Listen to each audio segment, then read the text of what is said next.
Hey y'all, welcome to the podcast and YouTube channel. My name is Art Burns, still searching for an intro, and so I give you a hey y'all. I hope you enjoyed it. Anyway, Art Burns here, you there. Here's the showing up to your live podcast and YouTube channel, and I'm really happy to be here with you today. For those of you on the video watching on YouTube, let me know what you think of this new lighting I'm doing. It's very simple changes that I made. I didn't buy anything new or anything like that, but just kind of altered something. I really like it. It feels, and it doesn't have light shining right in my eyes, which I like also. I think I might do another adjustment with this other lamp tomorrow. So you'll tell me what you think about it tomorrow too. Well, here we are, Saturday, early afternoon for me. Hope wherever you are, I hope you are meeting the day with a level of compassion, a level of acceptance, and most of all, a level of curious presence that will allow you to function throughout your day in a place of regulation, right? Because that's what this is all about, right? We simply can't show up for our lives. We can't be there for what's happening in our lives if we're dysregulated. It's that simple. It really is, right? And of course, dysregulation is just one way to talk about it. We could say it's stress. We could say it's depression. We could say it's anxiety. We could say it's trauma response. We could say all these different things, and they could all be true. They all are true at various times, right?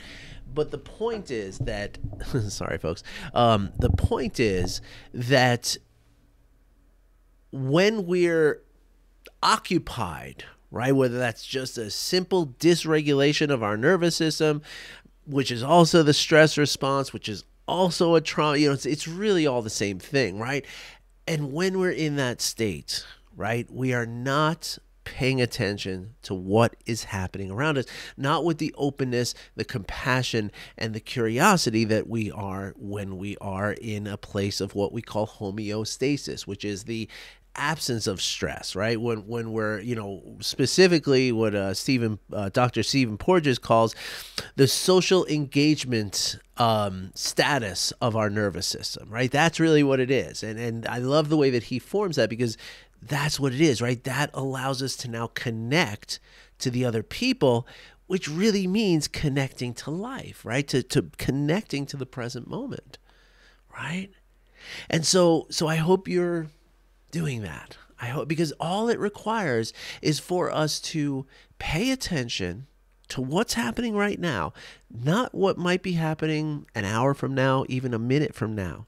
This comes up quite often too, that, things like the coronavirus have shown us, and COVID-19 have shown us that we have no idea what's coming, right? We really don't. And so there's no point in spending a lot of time thinking about what's coming. What's really important is to pay attention to what is happening, because as I like to tell you all here very often, life doesn't happen in the future. Life doesn't happen in the past. Life happens right now, and only right now. It doesn't happen even a second from now. It doesn't happen a second ago, even a millisecond. It happens now. And now is not a specific time, right? It's not a minute or a second or a millisecond. They keep dividing down and splitting, right? No, now is outside of clock time. Now is an essence. Now is life, right? And so the idea then is, if we are attending to now all the time, well, then what we're doing is we're showing up for our lives, and we're here for everything that's going on, right? And we don't judge it, because we have an open, curious, and compassionate view for it, a kind view for it. I'm going to teach you another kindness practice soon. I don't know if it's going to be today. I think in tomorrow's episode I'll do, because I have to ask the person who taught me how he wants me to credit him for it. But it's a really beautiful practice, and I can't wait to share it with you. Actually, I can wait, and I will wait, as I just said, but I'm really excited to share it with you. But today, what I want to talk about is really more closely related to this idea of, really being in the present, okay? And one of the it's a very peculiar, particular, and common sort of misconception about what mindfulness is. And I come across this all the time with people, like all the time. And the notion that I'm talking about, one form of this notion, and there's a couple of ways in which it manifests, but one way in which it manifests is that people feel like in order to be mindful, you got to move slowly. And therefore, if you're moving slowly, you're going to get less done, right? So therefore, mindfulness equals less productivity, right? And I am here to tell you that absolutely nothing could be further from the truth. Nothing. Okay, because, here I am. Okay, you're looking at a guy who I have a coaching practice that I work from home, right? All day, every day. I am also here with my children all day, every day, right? Taking care of all of their needs, both learning needs and food and drink needs and activity needs, right? If I find, 20 minutes, I got to take my son out and go for a walk, go for a bike ride, right? It's busy for me. And I also do the laundry and a lot of the dishes and some of the cooking, and I have my chores every day. The cat litter box is mine, taking out the garbage. We just gave that one to my son. Hopefully it works. But the point is that I don't move slowly at all. In fact, a lot of times I hit end on this video and I literally run up the stairs, like, because the oven timer is going off and the kids' food is going to burn if I don't get up there quickly, right? And so that doesn't mean that I'm not being mindful when I'm moving quickly, right? Because mindfulness does not dictate that we only do things slowly. It doesn't expect us to do that. It doesn't require us to do that. Mindfulness is simply paying attention to what's going on, right? And here's the thing, right? As I'm paying attention to my body moving quickly, right? And that's the difference, right? I'm not thinking like, oh my gosh, the timer's going off and the food's going to get burnt. I'm not thinking that. I'm just saying, timer, I got to go there. I got to get there as quickly as I can. But I'm here in the moment, right? I'm not thinking about, what's going to happen if the frozen pizza burned, and what am I going to feed the kids? And oh my gosh, am I going to have to run back out to the store? And I got this other appointment that's going on, blah, blah, blah. Now I'm in full-blown stress if that's the way I'm doing things, right? So instead, I can run up the stairs because I know that it's necessary for me to run up the stairs. But I can pay attention to it as I'm doing it. And again, noticing my body moving quickly, noticing my heart rate rising, noticing the tension in my body as I'm geared up, right? Noticing it. It's awesome. It's fantastic. And here's the most important aspect of this, though, right? That when I am moving quickly, but paying attention and still grounding myself in the present moment, then what that means is that I can actually get a lot done very quickly without the stress on my body, right? My body can continually move very quickly because I'm not adding any, of that negative stress to it, right? And what that also means, right, because I'm grounded in the present moment as I'm doing things quickly, what it means is that when I'm done with those things, my body quickly returns back to homeostasis. And that is a very important point here, folks, right? Because what happens, especially with those of us who suffer from either PTSD or, like me, complex PTSD, CPTSD, once we get into that place, we're constantly worried about, like, okay, what's coming next? What's coming next? What's coming next? What's coming next? Right?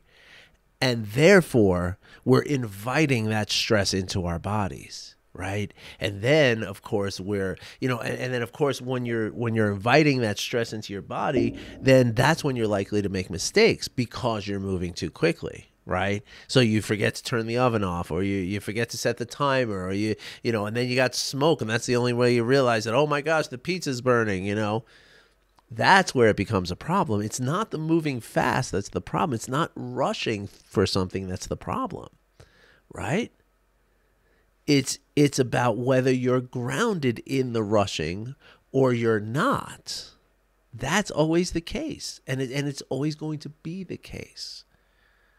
And that's why, you can do things like exercise and be mindful. You can do, there's lots and lots of different things that you can do that require you to be very, very amped up.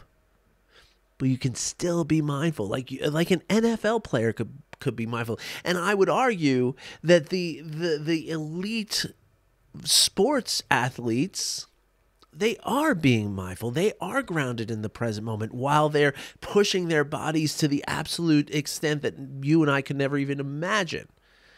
Right? You and I couldn't imagine running as fast as some of these guys do. And I know you might think you do, but you don't. I'm telling you. I was on the ice. I used to, back in the day, long, long time ago, I was a coach for ice hockey in Harlem, which was it probably still is around. It's a beautiful program that what they do is they take donated equipment, a lot of NHL sponsorship and stuff like that, and they go into these the community of Harlem, which is underserved, minority, Hispanic and people of color, and what we do is we volunteer, coach, and teach these kids how to skate, how to play hockey.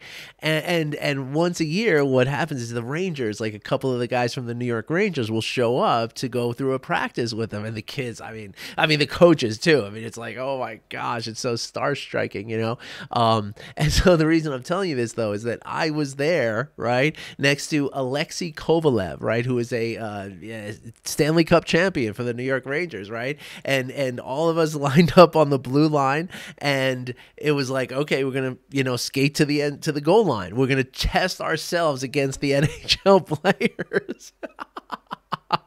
I mean, when you're watching it on TV or even from up in the stands, you feel like, they're not going that fast. I could do that, right?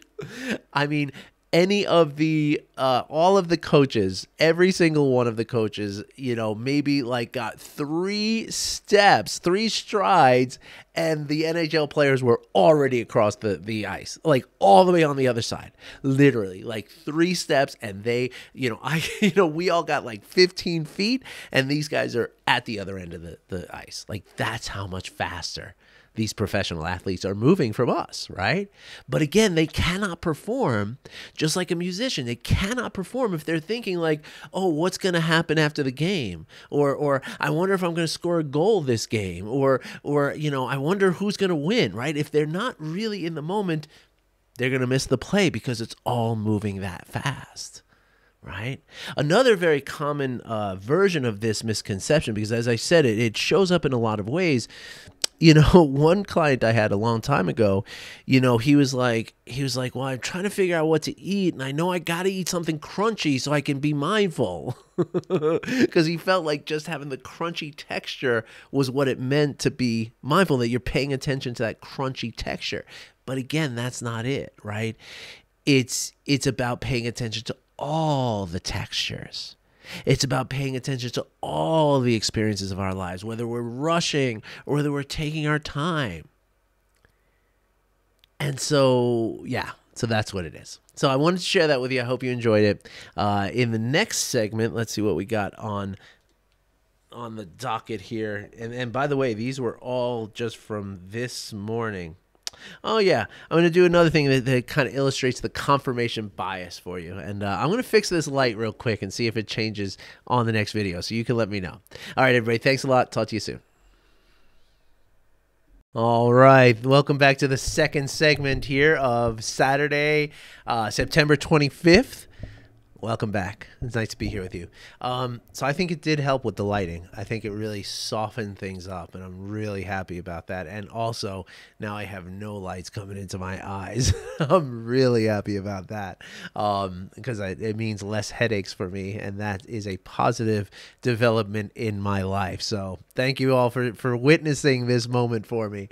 So yeah, as I told you in the last segment, I want to talk about the confirmation bias a little bit, right? Because this is one of the most crucial biases that we have. I mean, they're all the implicit biases, and there are many of them, right? If you Google implicit biases and go on images, you'll see, lots of different pictograms and charts and stuff like that, or read through the text too. You could just go on the web, whatever. But there's, there's racial bias, there's sexual bias, there's age bias, there's species bias, there's, I mean, really, you could figure out a bias for almost any experience that we have, right? But a couple of the really, really common ones that we experience every single day, right? And the ones that I talk about a lot, and really, I mean, all negative, all implicit biases are going to be addressed by mindfulness, right? Because remember, what mindfulness is doing is it's simply deepening and developing and sharpening our awareness. When I say sharpening, I mean like you're getting a cleaner feed, right? You're getting a crisper, more sort of high resolution image of what it is that you're going through, right? On a moment by moment basis, right? That's all mindfulness is. Okay. And so therefore, as we are deepening our awareness, we start to, we within that awareness, we can include some of these implicit biases. But as soon as the implicit bias is within our conscious awareness, it is no longer implicit, it is explicit. And that means that we can move past it, right? That means that we can simply choose not to pay attention to it or not to allow it to impact our moment by moment experience, right? We have the choice, okay? But they're very, very sneaky, these implicit biases, right? I mean, you're talking, I've been practicing for years now, right? And I still get caught up in them sometimes. And it just happened this morning, and I want to tell you all about this, okay? This happens from time to time, right? And again, this addresses what we call the confirmation bias, okay? The negativity bias is, well, any bias, right? What a bias is doing, right? It's giving you a biased view, right? Which means that you're no longer seeing things for exactly how they are. You're allowing your own feelings of some sort, like your own experience, your own feelings, your own emotions, your own hopes and dreams and aversions and hates and all that stuff. You're allowing all of that to color what it is that you're seeing, right? And the way the brain works, right, is that because the brain, as we've talked about here before, right? I mean, it's 100 billion neurons, each one of those with 10,000 possible connections to other brain cells in the 100 billion neurons. It's really, really busy, right? And what it's doing is it's filtering out information all the time, right? All the time. Like there is no way that you could possibly actively and consciously take in every bit of data that comes in through your senses. It's literally impossible. You would not be able to function in the world. Like you would be paralyzed with it, right? I mean, it's something like, I always forget what this number is, but it's like 2 billion bits of data. I want to say it's something staggering, like per second or something like that. It's ridiculous, right? I don't know that. Don't quote me on that. It might be 2 billion a day for all I know, but it's something that's staggering. Because 2 billion bits of data a day is still a lot, right? I don't know if you all know the difference between a million and a billion, right? Well, I mean, obviously we all know the difference between them, but an illustration, a beautiful and perfect illustration that really gives people a feel for the difference between a million and a billion. It's not just 3 extra zeros, right? Those 3 extra zeros are huge. A million seconds is roughly 11 days, okay? How long do you think a billion seconds is? Just give you a little time. Do do do do do do do do do do do do do do. Well, it is 1 million seconds is 11 days. 1 billion seconds is 35 years. That's the difference between a million and a billion. Just FYI, just thought I'd share that with you. So anyway, whether it's 2 billion bits of data a day, 2 billion bits of data even a week, it's a lot, right? There's no way that your brain can consciously be, focus on each one of these bits of data. Because again, you're talking about everything in your periphery, every sound, every smell, every taste, every touch. I mean, it's just too much, right? So therefore, what the brain does, in order to be able to function, your brain filters stuff out. It doesn't let you see it. Now, of course, as we develop our awareness, we see more and more of this, right? Our brain is filtering out less and less, and that's the implicit biases, right? But the biases are doing exactly that, right? It's hiding information from you so that you can pay attention to the stuff that matters, right? Because remember, and this is the golden rule, right? Anytime you're in doubt, just remember that your brain has one main, like at the end of the day, it really only has one job. And that job is to keep you alive, right? And so it's filtering out data based on, like, I don't want you to get distracted by stuff that doesn't matter.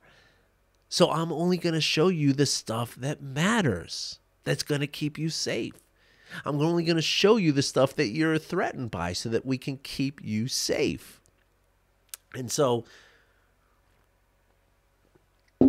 again, the two real big ones, in my opinion, and they're all important, right? Like racial bias is huge, right? And we have to be able to bring awareness to that so that we can function with people of other races. Like it's very, very important, right? But the ones that come up, like literally, no matter what the situation, no matter where you are, no matter what you're doing, the negativity bias and the confirmation bias are the big ones. Okay, so anyway, this that I'm going to talk about now really applies to the confirmation bias, right? Which again, not again, but let me tell you what the confirmation bias is. Negativity bias, as I started to say, is where your brain only allows you to see the things that, or shows you a lot more of the things that are negative versus the things that are positive. And there's some psychologists out there who I've told you, they claim that it's like a 3-to-1 ratio. There's some issues with that math, so we'll just say it's a theory, a hypothesis, right? Whether it's 3 or 2 or 1.5, the point is that we see more negativity than we see positive. That is not in dispute, okay? And so the confirmation bias, in a similar way, the confirmation bias when we're looking for something or when we're just surveying the surroundings, right? The confirmation bias is going to encourage us to see the things that confirm our beliefs, okay?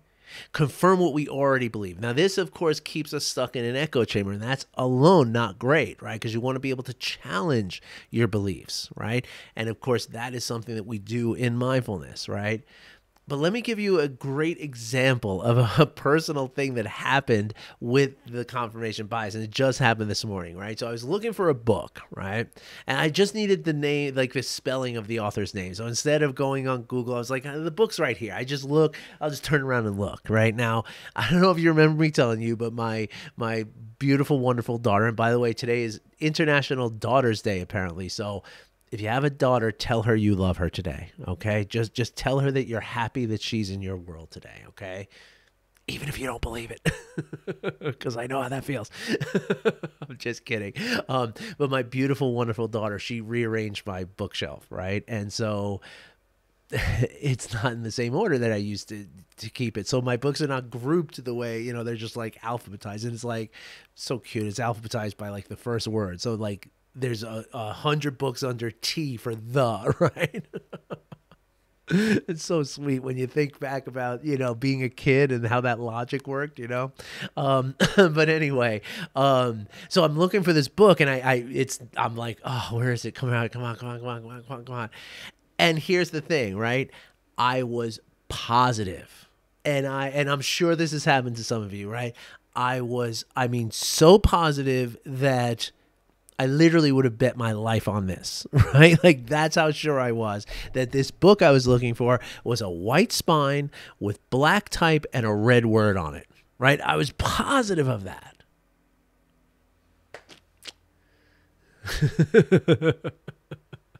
You know where this is going, right? You know where it's going. And this has happened to me in stores. I remember one time what was I looking for? Oh man, what was it?